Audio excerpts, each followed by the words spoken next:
¿Qué aprendiste aquí en la promoción novena del 2025 en las instrucciones que recibieron aquí en la comunidad de Vega? ¿Y qué aprendiste así de manera general?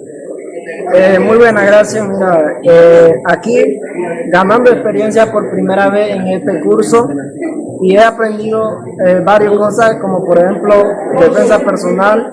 También nosotros no sabíamos redactar lo que es la carta, aquí lo pudimos aprender.